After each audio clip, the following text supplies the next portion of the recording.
Hello दोस्तों, Dalip Hindi short and classes में आपका हार्दिक स्वागत है। दोस्तों, आज की डिक्टेशन दैनिक जागरण की संपादकीय डिक्टेशन है। डिक्टेशन की गति 80 शब्द प्रति मिनट होगी। डिक्टेशन स्टार्ट करते हैं 5 सेकंड बाद।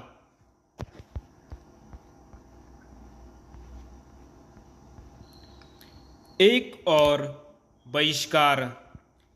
ऐसा लगता है कि विपक्षी दल केंद्र सरकार की हर पहल का बहिष्कार करने पर तुल गए हैं और इस क्रम में यह देखने से भी इनकार कर रहे हैं कि आखिर इससे उन्हें हासिल क्या हो रहा है। संसद के नए भवन के उद्घाटन का विरोध करने के बाद विपक्ष शासित 10 से अधिक राज्यों के मुख्यमंत्रियों ने नीति आयोग की बैठक का भी बहिष्कार कर दिया। इसके लिए उनकी ओर से जो कारण बताए गए उन्हें बयानबाजी के अलावा और कुछ नहीं कहा जा सकता। नीति आयोग की बैठक से दूरी बनाने वाले किसी मुख्यमंत्री ने कहा कि केंद्र सरकार संघीय ढांचे का सम्मान नहीं कर रही है, तो किसी ने यह आड़ ली कि उनकी बात नहीं सुनी जा रही है। यह कुतर्क के अलावा और कुछ नहीं, क्योंकि नीति आयोग की बैठक में उन्हें अपनी बात रखने का ही मौका मिलता। इस मौके को उन्होंने जानबूझकर गंवाने का काम किया। चूंकि नीति आयोग की बैठक विकास की बावी रूपरेखा को लेकर होती है, इसलिए उसके बहिष्कार का औचित्य समझना कठिन है। नीति आयोग की बैठक का बहिष्कार कर यही प्रदर्शित किया गया कि आर्थिक विकास से अधिक नारेबाजी की सस्ती राजनीति का सहारा लिया जा रहा है। क्या इससे दुर्भाग्यपूर्ण और कुछ हो सकता है कि नीति आयोग की संचालन परिषद की जिस बैठक में प्रधानमंत्री मोदी ने विकसित भारत की रूपरेखा को लेकर चर्चा की, उससे कई राज्यों के मुख्यमंत्रियों ने भाग लेना आवश्यक नहीं समझा। क्या उन्हें अपने राज्य के साथ देश के विकास पर स्वयं के विचार व्यक्त करने की कोई ज़रूरत नहीं महसूस हुई? क्या उन्हें यह पता नहीं था कि इस बैठक में स्वास्थ्य कौशल विकास, महिला सशक्तिकरण और बुनियादी ढांचे के विकास जैसे तमाम विषयों पर विचार विमर्श किया जाना था, या फिर इन मामलों में उन्हें कुछ करने बताने की आवश्यकता नहीं?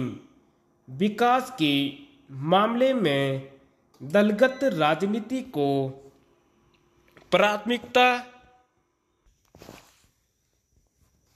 देना संकीर्णता की पराकाष्ठा तो है ही, अपने लोगों की अनदेखी भी है। नीति आयोग की बैठक का बहिष्कार करने वाले मुख्यमंत्रियों को यह आभास हो तो अच्छा कि उन्होंने अपने राज्य के हितों की अनदेखी करने का ही काम किया। राज्यों और केंद्र के बीच मतभेद होना समझ आता है, लेकिन उनकी आड़ में नीति आयोग की बैठक से कन्नी काटने का कोई मतलब नहीं बनता। दुर्भाग्य से ऐसा ही किया गया और उसके पक्ष में तरह तरह के तोते तर्क देने में भी संकोच नहीं किया गया। कुछ मुख्यमंत्रियों ने तो नीति आयोग की बैठक से दूरी बनाने के लिए उन मुद्दों का उल्लेख कर दिया जिनका इस आयोग से कोई लेना देना नहीं। उनके इस रवैये से यदि कुछ स्पष्ट हुआ तो यही कि इस बैठक का बहिष्कार करने के बहाने खोजे जा रहे थे। यह अंध विरोध की बेहद होची और विकास विरोधी राजनीति है। परीक्षा फल में सुधार। उत्तराखंड बोर्ड के हाई स्कूल व इंटरमीडिएट परीक्षा में अनुत्तीर्ण हजारों विद्यार्थियों को उत्तीर्ण होने का अवसर मिलेगा। विद्यालयी शिक्षा परिषद के विनियमों में संशोधन के सरकार के इस कदम से हजारों परीक्षार्थियों को परीक्षा फल सुधार परीक्षा से राहत मिलेगी। दोनों परीक्षाओं में उत्तीर्ण होने वालों को प्राप्तांक सुधारने का अवसर भी दिया गया है। हाई स्कूल का परीक्षा फल बीते वर्षों की तुलना में इस बार अच्छा रहा। उत्तीर्ण होने वालों की संख्या 85% से अधिक है। इस परीक्षा के बाद यह आंकड़ा और बढ़ना लगभग तय है। परीक्षा फल सुधार परीक्षा का निर्णय विद्यार्थियों के व्यापक हित में है, लेकिन इससे सरकार को भी सबक लेना होगा।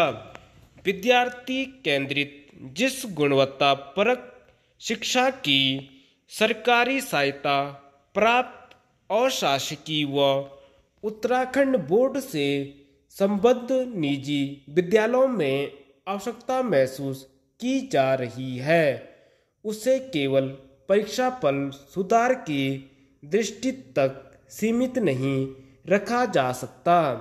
प्रयास ये होना चाहिए कि अलग से परीक्षा फल सुधार परीक्षा की नौबत ही आने न पाए। विभागीय आंकड़े बताते हैं कि सरकारी माध्यमिक विद्यालयों में सहायक अध्यापकों व प्रवक्ताओं के 4000 से अधिक पद रिक्त हैं। दूरस्थ ग्रामीण क्षेत्रों के तमाम विद्यालयों में गणित, विज्ञान व अंग्रेजी जैसे कठिन विषयों के शिक्षकों की कमी है।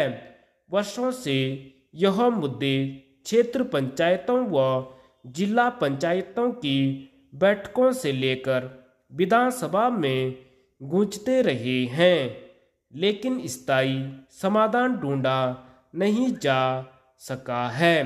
अध्यापकों के बगैर विद्यार्थियों में विषय ज्ञान की नींव मजबूत होने की कल्पना अर्थहीन है।